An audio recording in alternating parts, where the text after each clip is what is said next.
O tema é bom e eu sei que você de casa se interessa por ele. A gente vai daqui a pouquinho já começar a trazer as perguntas que já chegaram e continuam a chegar também. E eu quero aqui mais uma vez com os nossos convidados dessa noite, falando sobre trabalho infantil no Brasil, propor aqui a seguinte pergunta. Entre os anos de 2005 e 2013 foi registrado uma redução de 81% do trabalho infantil, segundo dados aqui que eu tenho. Esses dados estão no Atlas Exame. Entre 2005 e 2013, registrado uma redução de 81% do trabalho infantil. Em números, seria de 312 mil para 60 mil. Já de 2014 para 2015, foi visto um aumento de 11%, saltando de 69 mil para 78 mil. Como explicar esses dados? Uma redução tremenda de 2005 a 2013, houve alguma política nesse período, algo muito eficaz, e depois agora de 2015 para 2006, por exemplo, um retrocesso, aumentou novamente. É possível explicar esses números? Olha, Ronaldo, esses Portal números, Exame. Eu realmente não conheço esses números, né? O que houve de 92 até 2015, Coraci pode até me corrigir se eu estiver equivocado, foi uma redução drástica do trabalho infantil no Brasil, cerca de 68%, foi, né, eu não sei agora em milhões, quanto foram né, acho que então realmente 30 bate, milhões, uma mais ou redução menos. grande assim bate com esses dados. Mas 30 milhões, né, quase 30 milhões de crianças que saíram do mercado de trabalho. Mas, segundo dados de 2016, nós temos 2 milhões e meio de crianças e adolescentes de 5 a 17 anos trabalhando em situação de trabalho infantil no Brasil.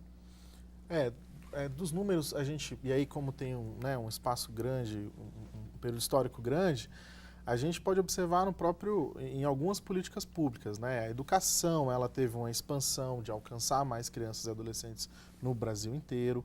As políticas de assistência social, de transferência de renda, também teve um aumento expressivo.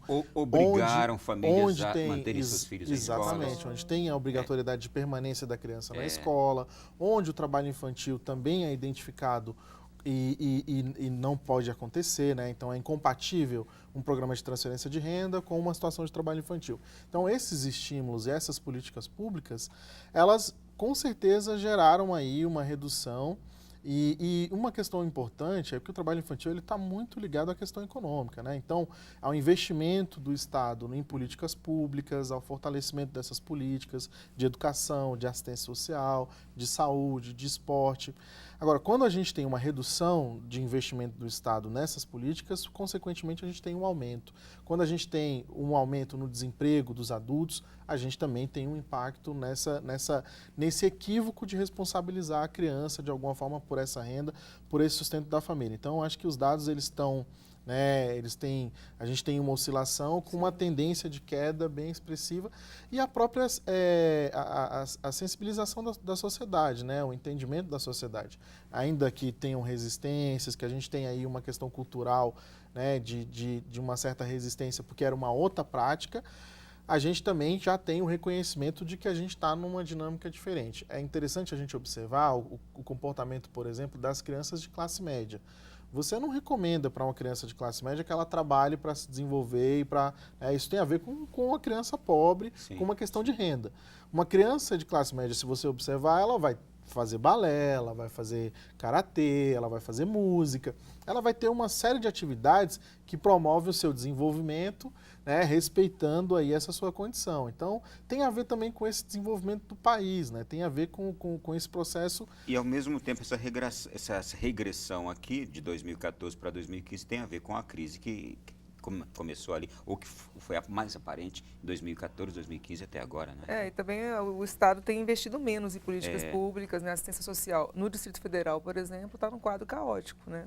Então, a rede de proteção no Distrito Federal não está funcionando a contento. Ana, embora a gente saiba que existe o trabalho infantil também nas grandes cidades, mas é mais comum e ele é em maior número no fundo do Brasil, no interior do Brasil?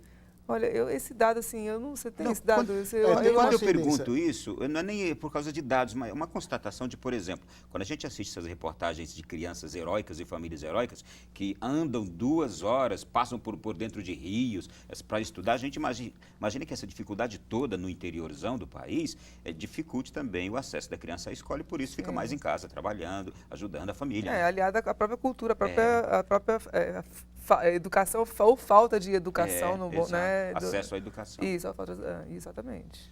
Tem uma tendência maior Nordeste, Norte e Sudeste, Isso, né? Sim. Agora a gente viveu aí uma mudança também, um desenvolvimento no Nordeste mais acentuado, que também tem consequências. A gente tem estados do Nordeste que hoje têm modelos educacionais que são exemplo para o país, né? Então, O caso do Ceará, por exemplo, esses avanços, eles têm uma incidência importante aí, né? E uma redução e um impacto. Então, programas quando você estimula o transporte, o acesso da criança à escola. Então, acho que esse tem esse impacto e acaba tendo essa incidência nessas regiões com essa mudança. A questão rural também, em regiões, né, de predominância da população em meio rural, acaba também tendo uma tendência maior. E aí, talvez por isso a gente tenha essa... Mas essa questão que o Coraci estava falando, ela é interessante, a gente até conversou na audiência pública sobre isso, que a sociedade brasileira ainda vê o trabalho infantil como uma solução e não como um problema, um mal. Né? Ela vê uma solução para a criança pobre e marginalizada, é uma solução para que a criança pobre e marginalizada saia da rua, não fique roubando, ou não se prostitua, ou não se drogue, né? Então, assim, essa é a solução, por isso que todo mundo fala, é melhor a criança estar... trabalhando do que na rua, do que roubando, do que como aviãozinho ou como se prostituindo, né? Essa é a mentalidade, isso é um mito que é reproduzido cotidianamente. Eu entendo que, assim, ao lado da vedação no trabalho infantil, do não, né, não pode trabalhar, o Estado tem que dar o sim também, as oportunidades, mas a gente tem que sensibilizar a sociedade a mudar essa concepção de que o trabalho dignifica, que o trabalho é bom para combater o ócio, a criança está na rua. Filho de classe média ou de rico trabalha? Nem como menor, nem como jovem aprendiz, né? Então, o lugar de criança, a gente é na escola realmente, né? É no ambiente escolar, no ambiente comunitário, no ambiente familiar. Não, e justamente quem imagina isto desta forma não tem, por exemplo, o conhecimento de que vocês já têm, de que justamente o trabalho infantil ele é causa de pobreza e de falta de oportunidades melhores para aquela pessoa, não é? Exatamente. Ele é reflexo da desigualdade social do nosso país. Né? Olha, gente, estão chegando muitas perguntas aqui, vou submetê-las a vocês, tá bem? Vamos lá, então, já quero dar boa noite aqui para o Ronaldo, de Vitória da Conquista, na Bahia. Ronaldo, que bonito nome você tem, parabéns. Vamos lá.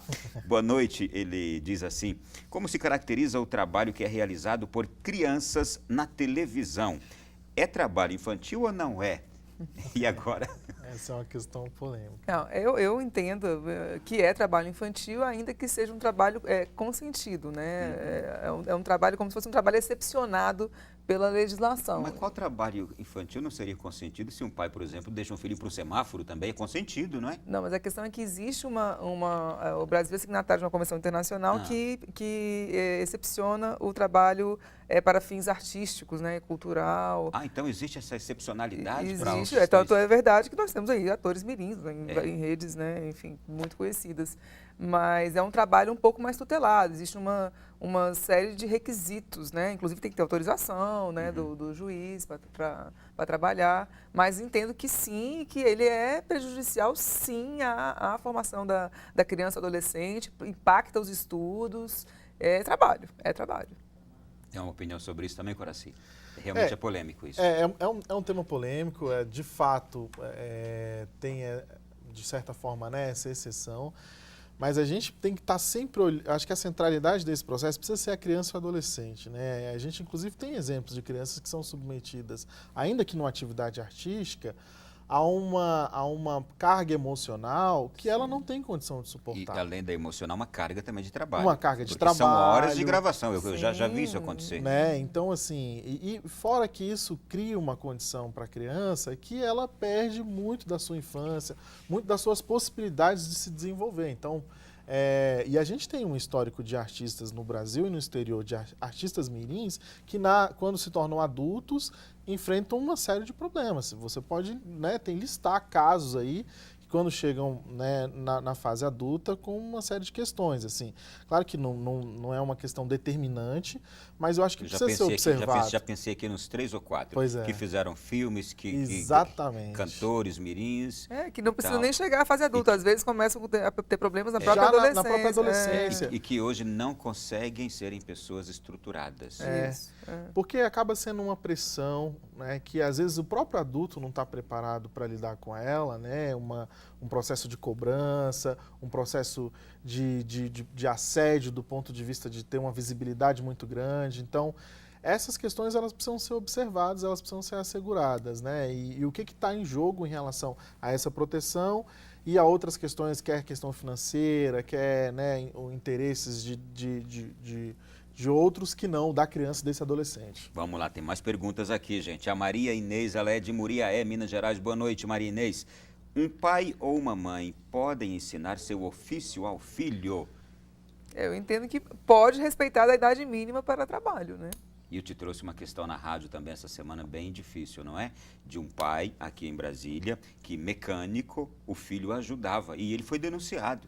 Aí foram lá, não sei quem foi, mas foram lá os representantes dessas instituições que vocês também representam e viram que não era o caso de trabalho nem de exploração. Mas o filho ajudava em casos excepcionais, estava ali. E que também já não era mais uma criança, já era o filho de uma idade não adulta, mas é difícil também isso, né, Ana? É difícil, mas assim, como eu coloquei para você, o ambiente da oficina mecânica, realmente ele não é um ambiente propício para criança ou adolescente. Produtos químicos, para a presença de ferramentas, né? Então, assim... Veículo levantado... Teve uma série de riscos ali a criança e adolescência, que os pais às vezes não se atentam, né? Não se dão conta disso, Você sabe, né? Que é difícil para um pai e uma mãe escutar isso, né? Que tem uma profissão, que tem um exercício de atividade e que o filho está ali, ele quer ensinar, o filho quer aprender. É difícil tudo isso. Com certeza. Tem outras informações que eu acho que elas ajudam a gente a entender esse desconhecimento e esse estranhamento que a sociedade lida com isso. O Brasil, ele tem números recordistas de acidente doméstico envolvendo crianças e adolescentes. Então, de forma geral, a gente a gente tem algumas questões ainda para se atentar em relação à proteção dessa criança e desse adolescente, a proteção desse desenvolvimento, né? Então, às vezes, por conta de um histórico que eu tive, eu submeto uma criança a uma oficina, a um espaço que tem ali, tem risco, né? Que tem alguma situação complicada, porque eu acabei vivenciando isso, né? Eu acabei passando por esse processo, mas a gente não se atenta aos números de casos de violência, de acidente que crianças sofreram a partir dessa condição, né? Então, assim, uma coisa é eu zerar os números, né, de acidente doméstico, de acidente nesses ambientes de criança e adolescente e não submeter ela a nenhum tipo de risco, né? Então, acho que esse entendimento e muito desconhecimento. A pergunta ela é bem interessante porque é isso, em que medida eu ensino um ofício e em que medida eu violo um direito, eu submeto uma criança a uma condição, né, de esforço, de trabalho, prejudica o desenvolvimento dela, essa dinâmica de tempo. Criança, por exemplo, um adulto ele precisa de 8 horas para descanso e para dormir. A criança, dependendo da fase, precisa de mais tempo. Vai voltar aquilo que vocês já disseram. Consciência do pai, bom senso, de ver até onde pode ir também levando o filho a tudo aquilo, não é? E a aprendizagem, né? Então, pois exatamente, eu ia falar, o importante é o conhecimento, né? Assim, a mudança essa mudança da sociedade, de enxergar o trabalho infantil. A criança e adolescente hoje é sujeito de direitos, Uma né? pergunta, vocês encontram muita dificuldade para que as pessoas tenham consciência disso? Sim. Quando eu digo as pessoas, os pais mesmo. Vocês enfrentam isso? Sim, eu tive um caso quando eu oficiava em Lusiânia, que o pai explorava o menino no supermercado, o trabalho, né, do menino no supermercado, ele foi denunciado e ele falou para mim, eu falei assim, olha, o senhor não pode, o seu filho tem só 13 anos, ele é proibido, é totalmente proibido, ele não pode trabalhar nem como jovem aprendiz no supermercado e o senhor vai ter que afastá-lo realmente do trabalho. E ele falou assim, ó, eu vou entregar o meu filho para a senhora, então, tomar conta. Porque na minha casa mando eu. Eu passei 2 horas com ele na audiência para convencê-lo de que tinha que afastar o menino, que o menino tinha que ficar na escola, enfim, do prejuízo, né? A formação psicológica e tal do menino. Então, mas assim, foi um trabalho muito difícil. A gente encontra, assim, inclusive no lançamento da campanha no metrô, a gente lançou a campanha no metrô no dia 11, na segunda-feira, E a população passava já, assim, já estavam xingando a gente lá, porque a gente estava falando contra o trabalho infantil. Criança tem que trabalhar mesmo. Criança, que papo é esse de que não pode trabalhar? O lugar de criança não trabalha, vai ficar na rua. A gente tem muita resistência, mas isso é conscientização. Deixa eu trazer aqui um outro exemplo, então, é para desafiar também Sim. vocês aí, tá? Claro. Olha só, boa noite. Acho interessante o assunto, porém não concordo com a maioria dos pontos. Eu tenho 56 anos, hoje trabalho desde os meus 7 anos de idade, chegava da escola, ia arrumar cozinha, varrer terreiro, arrumar casa, uma casa com 4 cômodos, tratava de galinha, porcos, aguava a horta e etc. Não me senti prejudicada em nada, tive ótimas notas na escola, nunca repeti de ano e não tínhamos meninos ladrões, bandidos e desocupados como hoje. E todos respeitavam professores, diretores e toda e qualquer pessoa mais velha. Ou seja, tínhamos educação e sabíamos o que significava a palavra respeito. Sou Elaine Reis, de Margarida, Minas Gerais. Como conversar com uma pessoa que teve essa experiência e também levá-la a compreender isto? É que as pessoas, assim, elas costumam, Ronaldo, confundir a própria história, né? Uhum. Assim, nem sempre a pessoa que foi vítima de trabalho infantil, ela é uma pessoa bem-sucedida, de sucesso, né? Isso é uma estatística muito pequena, os índices são muito pequenos de pessoas que foram vítimas de trabalho infantil, que são pessoas bem-sucedidas. A pessoa fala assim, eu fui vítima de trabalho infantil, hoje eu sou procuradora do trabalho. Não é o meu caso, eu estou dando um exemplo, né? Isso é 1 em 1 milhão, né? Então, assim, as pessoas que são vítimas de trabalho infantil normalmente, às vezes, não têm um olho, tiveram uma mão amputada, tiveram uma coluna fraturada, né? São esses os casos mais recorrentes e não o caso da Elaine, né? Que sobreviveu ao trabalho infantil, passou incólume, digamos assim, com relação a algum mal à integridade física dela, né? Com certeza ela perdeu uma boa parte da infância dela fazendo todas essas atividades, né? Não, com certeza. Não, certamente, eu imagino que a Elaine, que nos acompanha agora, ela também deixou de viver muitas experiências de criança. Elaine, eu, como você, também tive muitas experiências assim. Eu também não reclamo hoje, mas eu reconheço que sinto falta de muitas experiências da minha infância que eu não pude vivê-las também.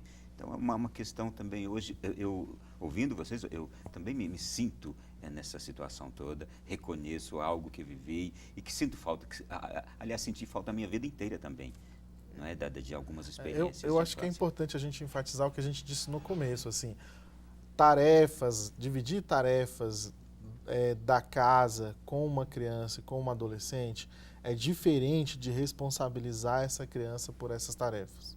Então, e que talvez é uma compreensão que a gente precisa ter desse caso que está sendo colocado aí pela Elaine, né? Então, assim, a gente, embora ela relate que fazia diversas tarefas e aí, pelo que a gente percebe, caracteriza uma situação de trabalho infantil, a gente precisa separar muito bem uma divisão de tarefas de uma criança, que é importante, que não tem problema, de responsabilizar essa criança por tarefas. De responsabilidade fixa com aquilo, né? E muitas vezes eu tenho certeza que ela faz isso aqui brincando também, não é? Uhum. Assim, hoje, se você pensar na formação de uma criança e de uma adolescente, e aí até dialogando um pouco com o que a doutora Ana traz, se você olhar para os postos de trabalho onde as pessoas estão, se você perguntasse, um procurador, por exemplo, se ele trabalhou na infância, é o que ela falou, são casos raros. E se a gente observar agora a mudança no mercado de trabalho, quem trabalha hoje sem um computador, sem uma interpretação de texto, sem de fato ter ali as suas capacidades cognitivas desenvolvidas, né? Então, cada vez mais o mercado exige isso das pessoas. Então, assim, a gente achar que uma criança que hoje, né, lava um carro ou que trabalha no lixão, como foi o caso por anos aqui em Brasília, que ela vai alcançar um posto de trabalho melhor, aí a gente pega uma exceção, né? Um caso em 1 milhão, é igual o jogador de futebol, né? Quantas e quantas crianças e adolescentes estão sonhando em ser jogador de futebol e quantos Neymaras a gente tem no país? Então a gente pega essas exceções, inclusive tem dados falando que a grande maioria dos jogadores recebe uma faixa salarial baixa, né, no Brasil, sim, e estão ali sonhando com aquela única... Às vezes é mais fácil ganhar numa loteria do que a pessoa chegar numa condição dessa. Então, assim, o que a gente precisa pensar enquanto sociedade, numa perspectiva, né, fugindo um pouco desses exemplos pessoais, que às vezes é uma exceção, como, né, e é um caso interessante, é uma história de vida que tem a sua importância, mas a gente precisa olhar no macro, a gente precisa olhar para essas 2.500.000 crianças que estão aí, né, sujeitas a diversas situações por conta do trabalho infantil e por conta dessa compreensão de que a gente acha que é boa. E a gente sempre traz esse exemplo. Para a criança pobre, o trabalho é bom. Isso. E a criança de classe média, de classe rica, que vai fazer natação, que vai fazer música, que tem escola integral. Que está né? se qualificando para o mercado de trabalho, né? E essa criança que está né? trabalhando ali, vendendo um pano de prato no semáforo, ela vai concorrer com essa criança que está fazendo inglês, que está fazendo espanhol. Então, são essas questões e a gente precisa construir condições iguais, né? Garantir condições iguais nesse desenvolvimento. O que está sendo bom é que a gente está refletindo sobre uma coisa tão preciosa, não é? Bom, vamos para o nosso segundo intervalo aqui no Além da Notícia. Voltamos já já.